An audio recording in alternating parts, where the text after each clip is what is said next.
Hola, el día de hoy hablaremos sobre la inmunología de las patologías inflamatorias orales más frecuentes no infecciosas. Para eso, tenemos que tener claro que en la cavidad oral las mucosas blandas se encuentran en recambio constante y que coexisten con superficies dentales duras sin recambio. Ambas son protegidas por mecanismos inmunitarios innatos y adaptativos. Además, la mayoría de los patógenos que infectan al ser humano lo hacen a través de las mucosas. Es por eso que es muy importante mantener una microflora normal. Sean cuales sean los agentes desencadenantes, son las interacciones del sistema inmunitario, que protege y repara al organismo, las que contribuyen principalmente a la magnitud del proceso patológico. A continuación, les mostraremos las diferentes vías de cómo pueden desarrollarse estos sucesos. Sin más que agregar, comencemos.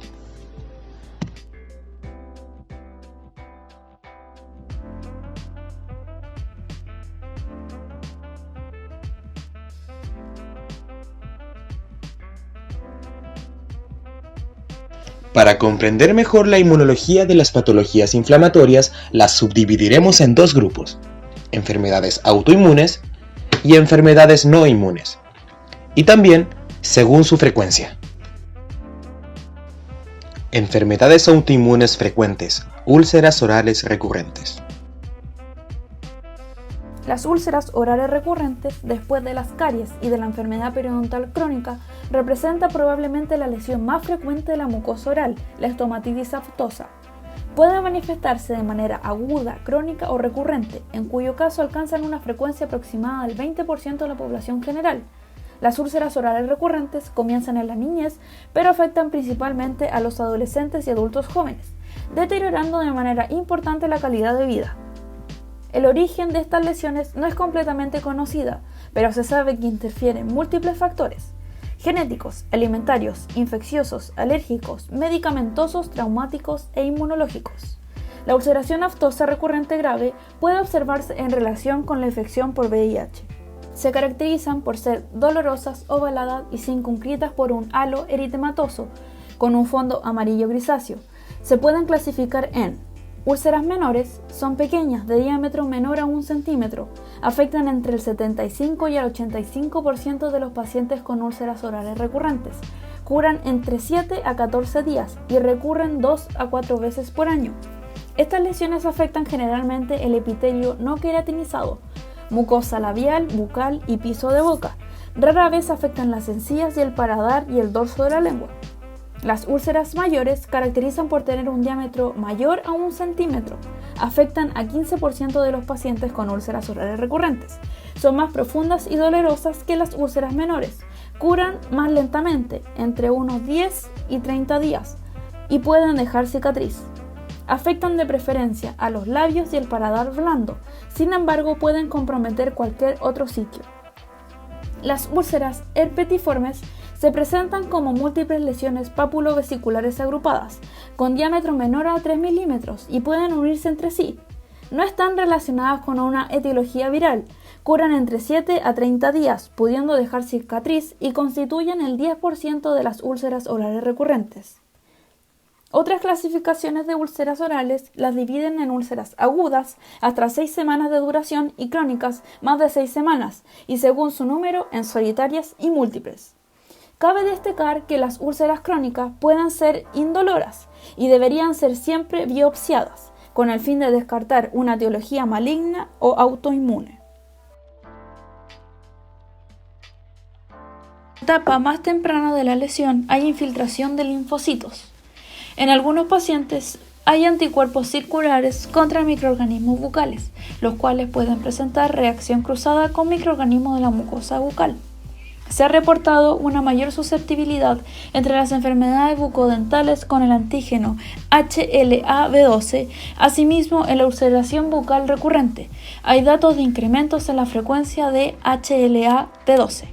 Los pacientes con ulceraciones recurrentes tienen linfocitos contra antígenos de la mucosa bucal, por lo que los linfocitos de algunos pacientes son citotóxicos a las células del epitelio bucal, dando como resultado incrementos en la producción del factor de necrosis tumoral y otras citocinas como la interleuquina 2 y 10 por los linfocitos periféricos de estos pacientes.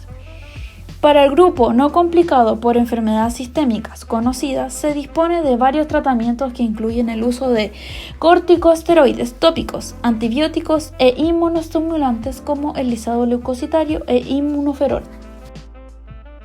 Enfermedades autoinmunes frecuentes. Síndrome de Sjögren. El síndrome de Sjögren es una enfermedad autoinmune caracterizada por la infiltración de linfocitos T a nivel de las glándulas exocrinas. Esta infiltración origina una destrucción de estas glándulas. Sus principales manifestaciones clínicas son la xerostomía y la xeroftalmia, producidas por la infiltración linfocitaria dando lugar a la disfunción de estas.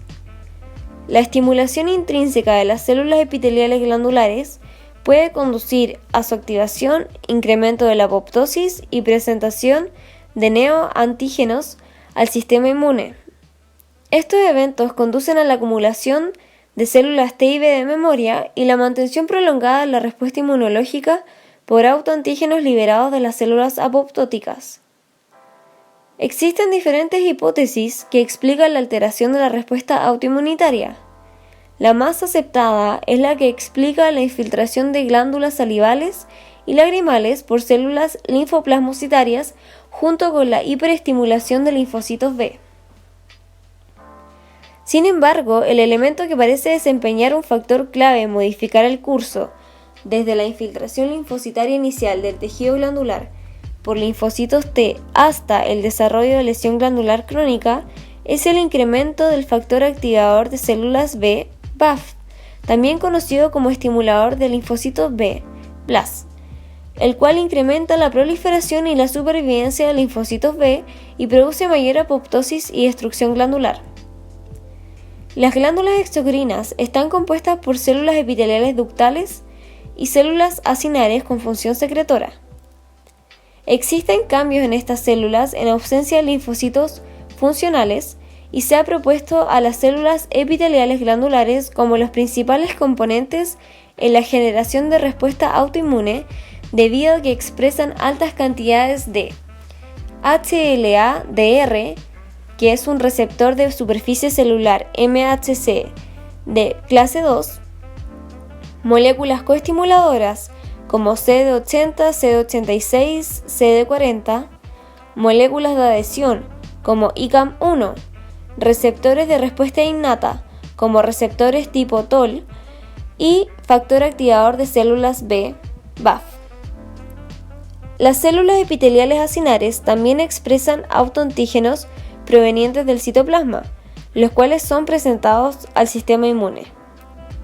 Los linfocitos T CD4 positivo predominan en lesiones leves tempranas y los linfocitos B son los predominantes en los estadios avanzados de la enfermedad.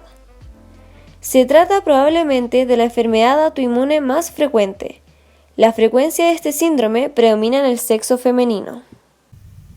Ciertamente existen más enfermedades autoinmunes frecuentes que tienen sintomatología clínica en la cavidad oral, pero lamentablemente su inmunología no es ciertamente aceptada en su totalidad, tales como el líquen plano y el angioedema. Es por eso que en el siguiente segmento nos enfocaremos en las patologías inmunes no frecuentes. Enfermedades autoinmunes no frecuentes. Pemfigoide. El pemfigoide de las mucosas, o PM, pertenece al grupo de enfermedades ampollares autoinmunes inflamatorias crónicas, con compromiso de mucosas y o piel. El PM es de incidencia rara, un caso cada 20.000 habitantes por año. Es más frecuente en mujeres, entre 1.5 a 2 es a 1, con una edad media de aparición entre los 60 y 80 años, aunque también se han descrito casos de PM en niños, y no tiene una predilección geográfica ni racial. Manifestaciones clínicas. La lesión primaria es una ampolla subepitelial que deja una erosión o ulceración, la cual posteriormente cura con cicatriz residual. Afecta primordialmente a mucosas, acompañándose o no del compromiso en piel. Tratamiento. En casos leves se va a tratar con corticoides y en casos más graves se va a tratar mediante la inmunosupresión sistémica.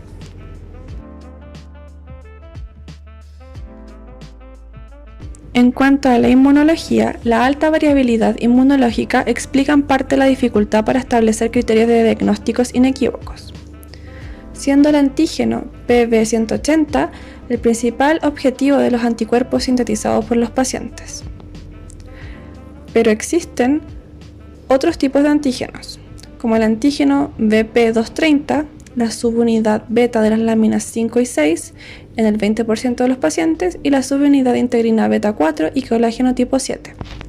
Posteriormente, debido a un proceso inflamatorio, ocurre daño tisular, responsable de la exposición de los epítopos antigénicos previamente no expuestos, que son una porción de una macromolécula que es reconocida por el sistema inmune. Se va a dar un fenómeno de difusión de autorreactividad, que es básicamente la propagación del epítopo, que es responsable de dar una respuesta inmune específica, humoral y celular. Enfermedades autoinmunes no frecuentes. Granulomatosis oral. La granulomatosis oral es una enfermedad de tipo autoinmune, la cual afecta las paredes de los vasos sanguíneos. Es muy poco frecuente. Sus signos y síntomas más comunes son la fiebre, baja de peso y daños específicos en los órganos afectados.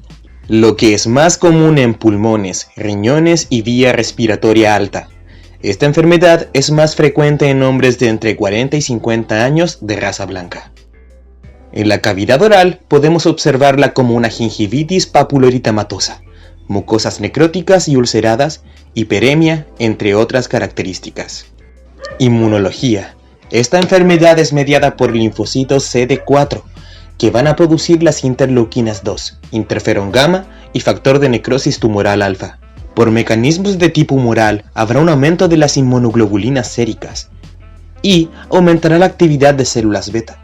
Esta lesión vascular será causada por la liberación de citoquinas por parte de los neutrófilos y células endoteliales activadas por los anticuerpos anticitoplasmas de neutrófilo PR3. Al igual que en la clasificación anterior, existen más enfermedades autoinmunes no frecuentes, pero sin una descripción inmunológica aceptada ni precisa.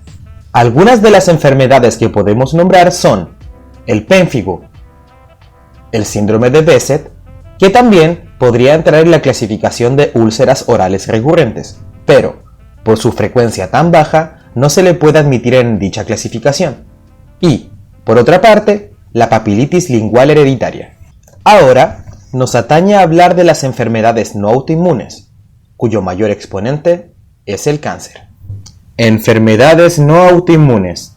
Carcinoma de células escamosas. Carcinoma de células escamosas es una neoplasia maligna de células epidérmicas queratinizantes. Los factores de riesgo para desarrollar el carcinoma de células escamosas son exposición a la luz solar, tipo de piel susceptibles, inmunidad afectada, exposiciones ambientales y trastornos genéticos subyacentes. Se cree que la radiación ultravioleta y la UVB en particular aumenta el riesgo de carcinoma de células escamosas por varios mecanismos.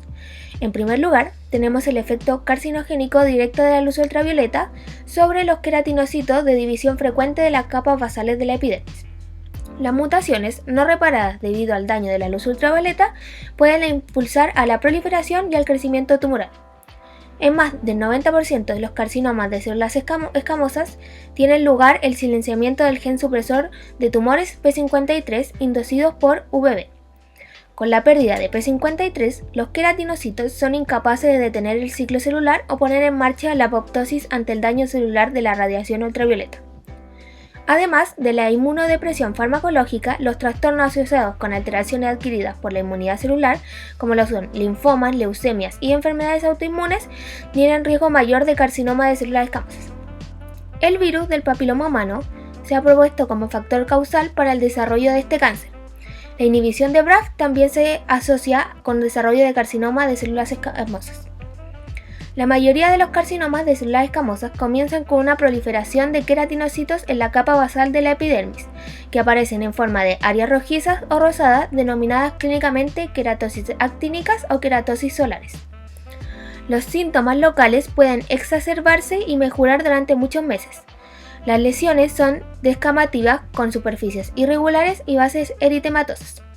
Las lesiones individuales suelen ser menores de 1 centímetro de diámetro y aparecen en piel dañada crónicamente por el sol. Existen otras patologías no autoinmunes que tienen implicancia en la cavidad oral, tales como la leucoplasia oral, que es una lesión precancerosa donde se forman parches blancos y espesos en las encías, en la parte interna de los pómulos, en la parte inferior de la boca y a veces en la lengua. Y el tumor de Wharton, que es un tumor benigno de las glándulas salivales relativamente poco frecuente. Su manifestación clínica principal es de una masa laterocervical de crecimiento lento, raramente dolorosa en el polo inferior de la glándula parótida. Y esta ha sido la revisión de la inmunología de las patologías inflamatorias más frecuentes no infecciosas. Adiós.